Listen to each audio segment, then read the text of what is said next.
date is January 6th, 2006. The interviewers are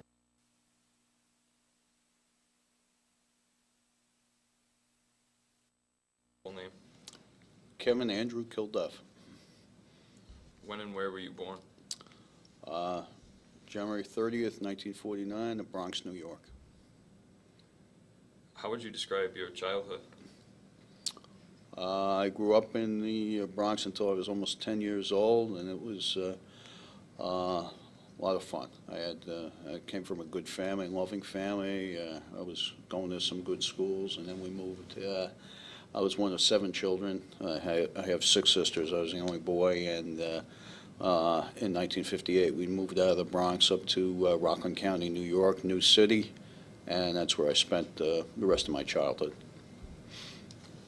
How did you feel about the conflict in Vietnam before entering the service?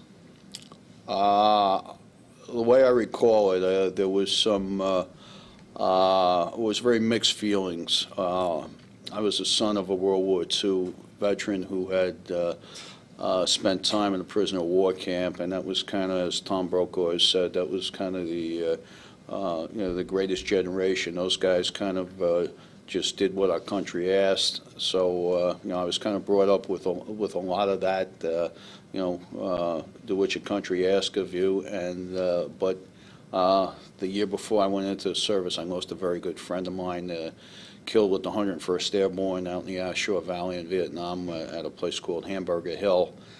And there was a lot of anti-war protests going on back here at home at that time, in 1970.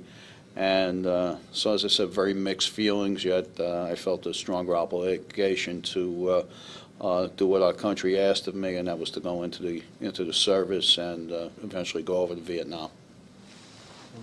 How did you feel about the protesters and draft dodgers? Well, the draft dodgers, to be honest with you, I had no respect for them. I thought they were, a lot of them was what I would call a conscience of convenience, that it was a very cowardly way to go. There were other things they probably could have done rather than, as I've heard it, it's kind of a twist on the acronym ROTC. It was like running off to Canada. So those folks I had no respect for.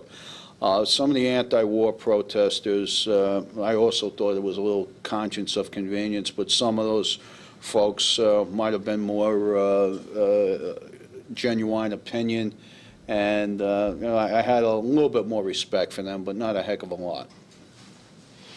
When did you enter the military? June of 1970. Were you drafted or did you enlist voluntarily? I enlisted. I was probably going to be drafted, and I went and saw the recruiter so that I would have a chance at a school. I thought maybe I wanted, after I got out of the service, I wouldn't want to get into law enforcement as a career, so I enlisted so I would get the military police school, which I did get. What did your family think of you entering the military? Well, I know my parents were of mixed emotion because of some of the prior reasons I stated. I know they kind of felt the same way. But again, it was, they were of the generation of World War II. If this is what your country asked of it, you have an obligation to your country. And, they reluctantly, felt it was what I should do. So, yeah, they pretty much backed what I should do. What branch of service did you go into? I was in the Army, the military police. What training did you receive? I did basic training, that every enlisted man gets. I did mine at Fort Dix, New Jersey, and then advanced school was at Fort Gordon, Georgia, and I spent 8 weeks of training. I was held over for 2 extra weeks down there for background clearances that eventually led to a top-secret crypto clearance. So I spent 10 weeks at Fort Gordon, Georgia. Do you have any specific memories from your time at basic? That it was I did it in June, and years before, for a number of years, I had gone down to the Jersey Shore in the summer and had some very nice memories of the sand and the beach in Jersey. Fort Dix, New Jersey was in what they call the Pine Barrens, and I came away from there with another version of Jersey in the sand in the summer. So, yeah, it was different from being at the Jersey Shore. Yeah. Where were you first assigned to? When I got my orders out of Fort Gordon, out of MP school, I was sent to what was called ARVN, the United States Army, Republic of Vietnam, and further orders came down to Military Assistance Command Vietnam, which was headquartered in Saigon. So I went through Oakland Army Base, and we went, I believe they were calling it the Northern Route. We went through Anchorage, Alaska, into Japan, I believe it was Yokota, Japan, and down into Benhua and Tonsanut. I'm sorry, it was Benhua. We landed in outside Saigon in November 1970. I went over with three other guys I had trained with. Where did you spend most of your time during the war? Pretty much in the Phu Bai Way area, which was in what was called I Corps, the northern part of South Vietnam, a bit south. I think we were about 8 to 10 kilometers south of the city of Hue along Highway 1. That was pretty much where I did most of my service, in the Phu Bai area. What were your specific duties or skills as a soldier? A lot of what we did was security work. That was we were assigned until the top secret crypto clearances came down. We were assigned basically to do kind of convoy and security work. That entailed going out possibly along Highway 1, helping do basic guard duty on convoys. We did things of a similar nature around what was called the Phu Bai Combat Base. There were watchtowers, bunkers, internal and external security patrols and jeeps. It was pretty much of a security nature. When the clearances came down, I was assigned to the 138th Aviation Company, which was part of the 224th Aviation Battalion. They did basically spy in the sky stuff for the Army Security Agency, and we were the security detachment for that. We lost a crew out of that unit. We lost 5 men out of that unit. Did you ever enter into combat? Not what I would say close combat by any means. At one point along Highway 1, we were ambushed, and our convoy was stopped. There was a whole bunch of shots fired into the distance, probably 600-800 yards away, and that was probably the closest I came. I know I partook in taking some shots at where we were. A bunch of tracer rounds were going in, and we all kind of shot in that direction. So, did I kill anybody? I seriously doubt it. It was kind of. I suspect I tried as much as everybody else in the convoy, and that was it. We took some harassing mortar and rocket fire on occasion, and there was some scary moments with that. But I was kind of blessed that not much in the way of combat. What was the weather like? Weather was either extremely hot or extremely wet. We were relatively close to the sea, so I suspect it wasn't maybe as humid as it was in some of the other areas of the country. But when the monsoons came, it was usually 4 to 5 months up in the area we were. You could be, hip deep in mud. That was literally the case. How did your equipment function? For the most part, in 1970 and 71, they were originally coming out with night vision goggles and stuff there. The ones we had weren't particularly good, but just about everything else we had at that point. I know there had been some prior problems with the M16 rifle, and those were pretty well worked out by the time I got in country. And so I didn't see any jamming problems with the M16 at the time I was there, and most of the other stuff we had was, we all felt pretty comfortable and that it was reliable. So What were everyday activities like for you? that could depend. There were times where we were doing some security stuff, and if you were scheduled to do a night security thing, it would be different, obviously, from the day stuff. Usually it was 12 hours on, 12 hours off, and occasionally you'd get a day off. If you did that, you could go to a PX, and most of the guys would just kind of just lounge around a Quonset hut, and try to relax and kick back. There were enlisted men's clubs, and you could get yourself a beer, or there was ration. We did have, you could get cigarettes and bottles of booze on ration cards. But if you wanted, you could, probably drink yourself into a stupor on your day off. But that was kind of frowned upon. But it was, it was something that could be done. Were you ever wounded or ill during your service? While I was in service, no. I came down with an Agent Orange condition afterwards, and I get a disability from the government for the Agent Orange condition. That's the defoliant that was sprayed, and we were in an area where it was pretty heavily sprayed. So I'm one of the guys who has had to deal with some of that. You mentioned earlier about the Tet Offensive, how you weren't a part of it, but you had events related to that? Well, Tet comes once a year. It's basically, I believe, the Chinese New Year, and it's usually like the end of January, beginning of February.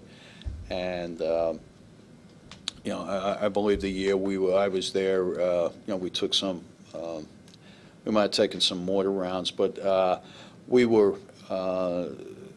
using up all the old ammo that night, particularly, and we had what we called a mad moment, just to let using up the old ammo that was kind of expired, and kind of let Charlie know that this is not a night to come around us because we're wide awake and ready for you. So that's my recollection of pretty much of Tet.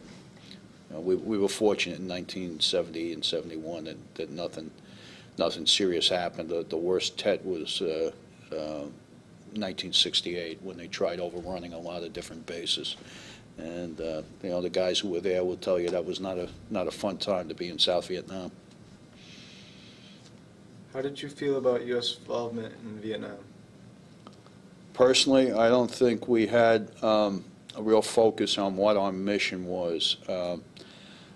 In a lot of other wars, we went out to win it. A lot of us felt that wasn't the case in Vietnam, that we were kind of playing for a tie. And a lot of, I think it's American culture that we get involved in something, we want to win. And, we felt from some of the things I saw, I didn't think that the South Vietnamese were really energetic in their own defense. We were stationed near a South Vietnamese basic training unit, and the way they conducted themselves was as sloppy as the devil, and we didn't have a great deal of respect for the way they trained or the way they operated. And we felt that we're laying our lives on the line out here. They could be putting a better effort into it, and that was the way a lot of guys in my unit felt. Would you draw any comparisons between the Vietnam conflict and the war in Iraq today? Some better ones. I think the country learned, hopefully, from what happened in Vietnam, that while policy itself, that generates out of Washington, that rather than a lot of us, had some tough times, particularly if you went back to college like I did, or a number of the guys did who came home from Vietnam. There was a lot of trash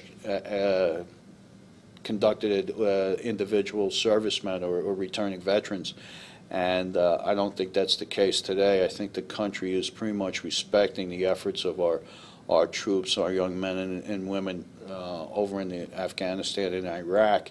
While people may not agree with the policy or what the president is doing, I think they at least have a better grasp that they should respect our servicemen and women and the veterans. And maybe we did learn something, from Vietnam in that regard. What were your relations with fellow soldiers and officers like? Well, particularly the guys the few guys I went over with and one other guy, we knew we were looking out for each other. That was come hell or high water. And I suspect most guys will tell you that. Mom and apple pie were not really considerations. You were looking out for the guys that you were with, and they looked out for you. And that's just the way it was. The officers, for the most part, I didn't have a problem with them. They were particularly when I was assigned to the aviation unit. A lot of the pilots are probably a little less what we would call strack. They were probably a little looser than maybe some of the real super dedicated infantry officers or something like that. They were a little easier to deal with. But most of the time we were surrounded by the 101st Airborne, and we worked with them a lot. And their officers were they were very professional. So it was something we respected, and may not agree with all the time, but you respected them. And the NCOs, I saw some of them that maybe drank too much, but for the most part, they did their jobs, and they were pretty good people. Did you have any particular problems with drugs or misbehavior among soldiers in Vietnam? In the MP units, we saw our unit, because we had top secret crypto clearances. We were tested occasionally on what they called the golden flow test. It was basically urine analysis to make sure nobody was doing anything. But there was a major drug, particularly marijuana and heroin problem in 1971 over there. Yeah, that was undeniable. And I saw some guys who used marijuana, but I never saw anybody, though we did in effect lock up a Vietnamese mama son who was trying to pass heroin on to a GI. We did, in fact, arrest her. She had a pretty good quantity of heroin on her. But there was marijuana uses for sure, and there was definitely some heroin uses. Did you turn her over to the Viet? What happens is we hand her over to the, kind of be like a street cop handing her over to the detectives. We handed the lady in question over to the Criminal Investigation Division, who were kind of like the detectives of the Army. And then in turn, because she was a civilian, a Vietnamese national civilian, she was handed over to the Vietnamese National Police, who didn't handle her very nicely from what we heard and were told. So, could you explain what the top secret crypto clearance was? Top secret crypto clearance there's a series of different levels. I think top secret crypto was probably about fourth or so in line, and it means you have I think they started secret and then top secret, and I think there's another one in between. But what it means is that you have authorization to be accessible to certain intelligence level, different types of information.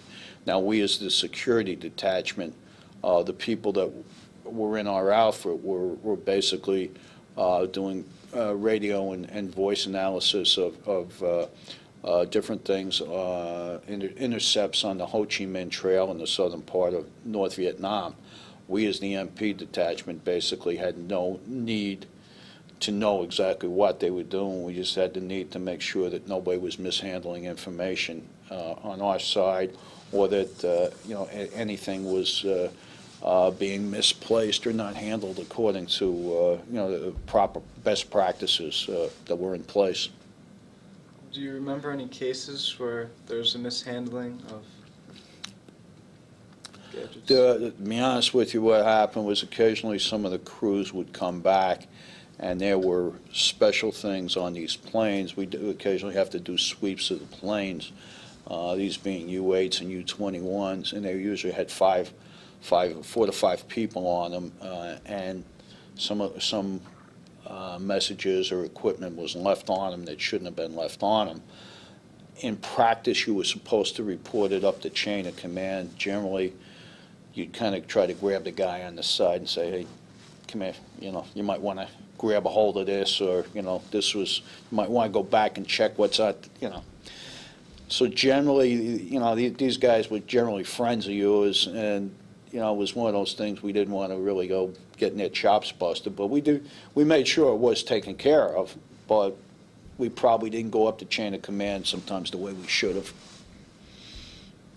Are there any events that stuck out to you as particularly interesting or inspiring?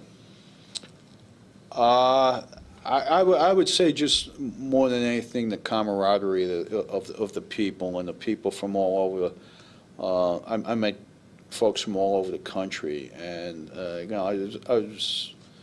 was a learning experience. For instance, one of my very, very good friends was a fellow by the name of Harold Eugene Pratt.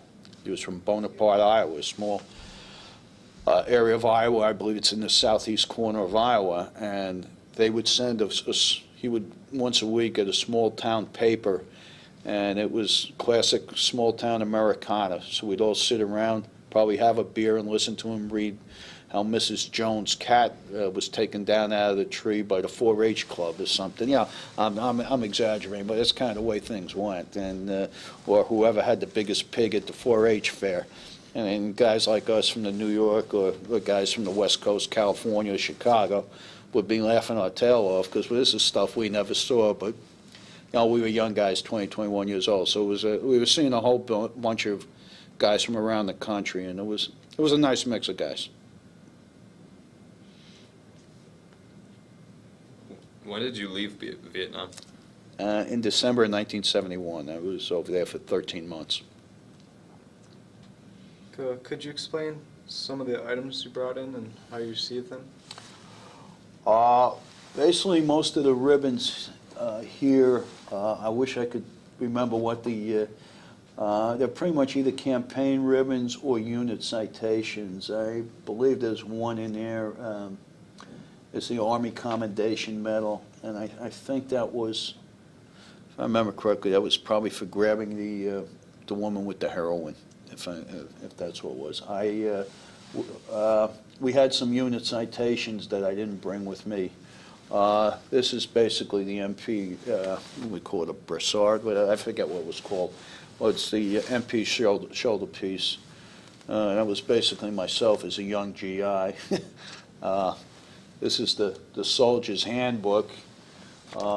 This book here is from Fort Dix, New Jersey, and it's basically the infantry training pictures of our cycle going through it. The bayonet back there in the scabbard is, I believe that was one from our arms room. I think it might have fit on an M14. And the other, these badges here are just, I think one might be an expert on a rifle, and the other one I think might be a pistol sharpshooter. I don't have my glasses with me, so the other one was just a kind of a jungle hat there with a few notations on it that where I was and my nickname. I was called Duff, and when I was in Vietnam. And this is the military police miniature badge on it. So, and that was just a picture of myself in my chief of police uniform with Senator Hillary Clinton. How was your life affected by your wartime experiences? Well, I tell you, it made me, kind of appreciate the good things here in the United States. Vietnam was a third world country. It was a war-ravaged country. Basically dependent on an agricultural society, pretty much. And so when I got home here, it was God bless America. I was very, very thankful to be American. I guess also it probably, put a sense of discipline, and appreciation in my life, and got me focused on a career in law enforcement, which is what I went into for close to 31 years. Had law enforcement been an interest for you? Yeah, it had. My grandfather, my uncle, a cousin were all in it before, and a couple of friends of mine were entering it when I went into the service, which was why I asked for the military police. Had you been drafted, you probably wouldn't have been able to enter into the military police? The way it was going for the most part, I mean, you were given a whole battery of tests when you went to the military, and I was offered Warrant Officer School, Special Forces School, and OCS School, Officer Candidate School, but all of those required, another 2 or 3 years enlistment, and I was half engaged when I was in the service, so I was in love, so I wasn't going to stay. I wasn't going to stay in. Do you still have relations with any soldiers you met over in Vietnam? Yeah, one in particular, the fellow from Iowa. The other guys, the other 3 guys that I was very tight with, he has spoken to one of them. But to this day, if I got a call from any of the 4 guys I was tightest with, if they needed help, I'd do whatever I could for them.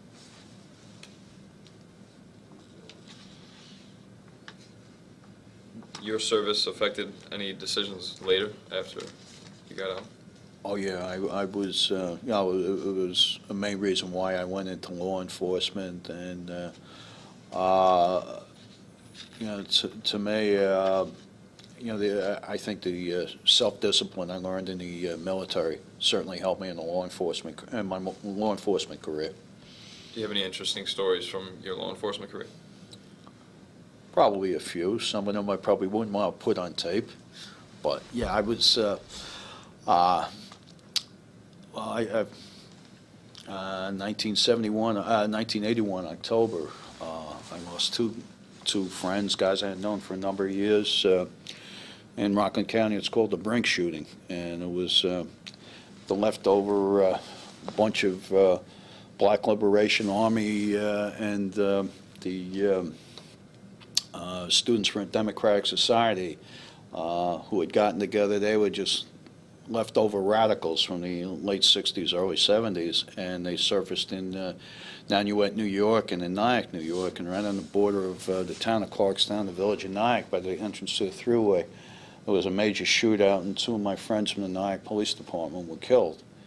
I was down there in the woods that afternoon looking for one of the guys, and we wound up locking up a whole bunch of people, but there was 2 cops dead and 2 others wounded.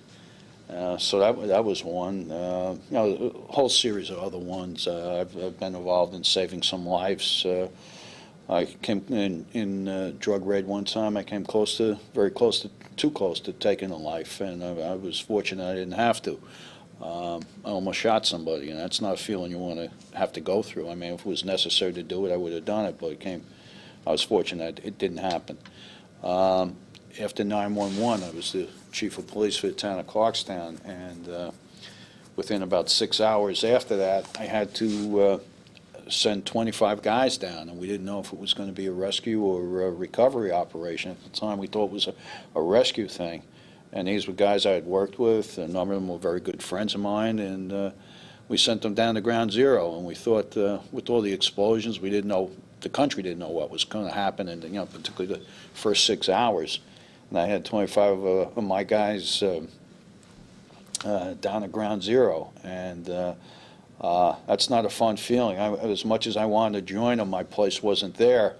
But with the explosions, the fires, some of the plate glass windows coming down from God knows how high up, I really thought there was a potential, we didn't know if there was other suicide bombers out there, potential that 25 of the guys that I knew for an awful lot of years, I was sending them to their death, so that wasn't a very comfortable feeling. But thank God none of them There was one very minor injury among our people, and that was it.